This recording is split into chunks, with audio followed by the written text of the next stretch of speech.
Hello, it's Seth here, and behind the camera there is Tobias. We're from Nelson Tiny Houses, based in beautiful Nelson, British Columbia.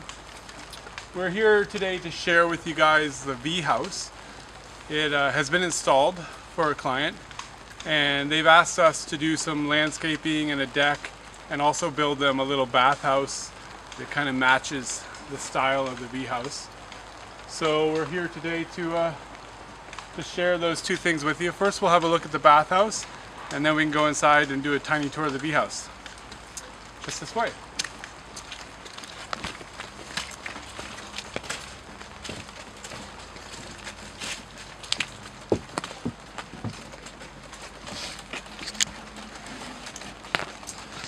This is our little bathhouse here.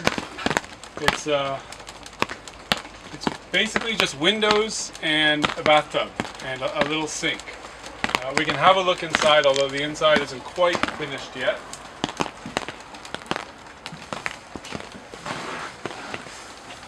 There is just a cast iron tub with a shower, and on this side it's got a little on-demand electric heater unit, and on this side there's also going to be a little sink. And that about sums up the bathhouse. And this way is how you get to the main part of the V house.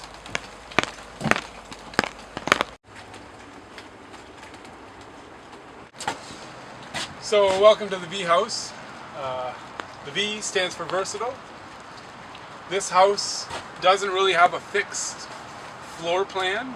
It can easily be customized to fit any spectrum of needs. This would be a perfect teenage suite, or an in-law suite, or an office, or a studio. And in this case it is actually being lived in, so it's also an option to live in. It just has a single roof, just a shed roof, so it's a little bit cheaper to construct than the Acorn, which has a gable and two dormers. And the client, this is now installed, and the client had us build a deck as well.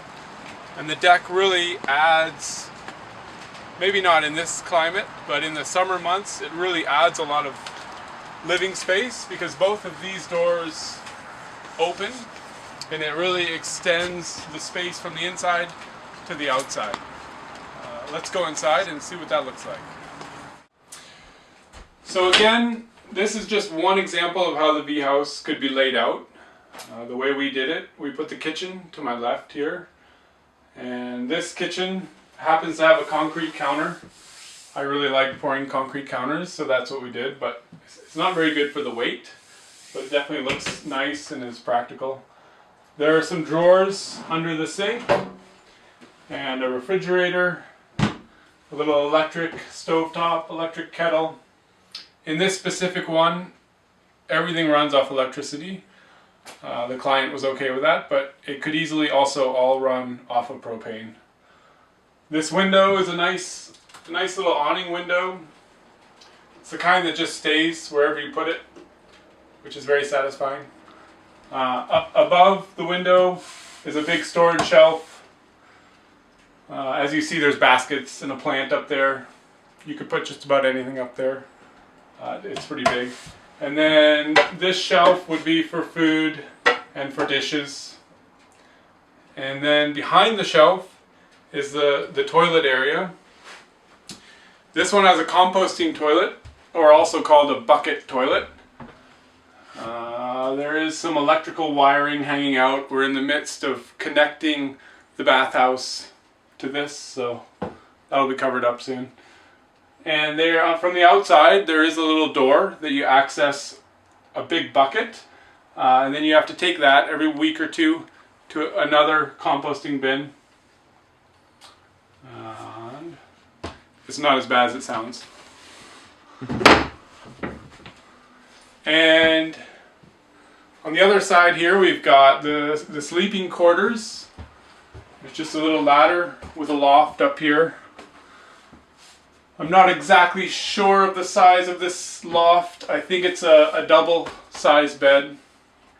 But like I said, this could easily be modified in a lot of different ways.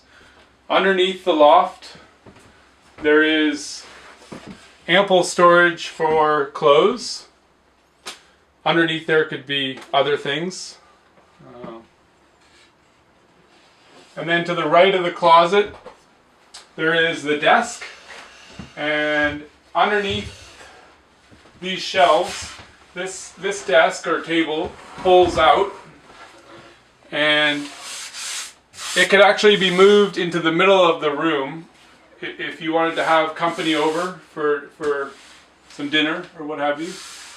And this wood is spalted birch. It's really beautiful stuff. It was milled up at our property.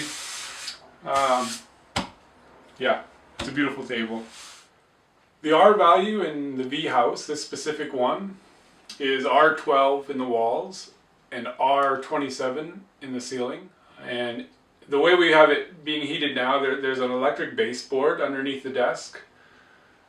But it could also have like a little plug-in oil radiator heater. Those really work well. Last winter, a friend of mine used this as an office, and he just had that on low, and it was extremely toasty in here all winter long. So a couple little extra storage features that we've done in this one is a big one in the floor here. This opens up to a pretty large space, which would be perfect for like a cold storage.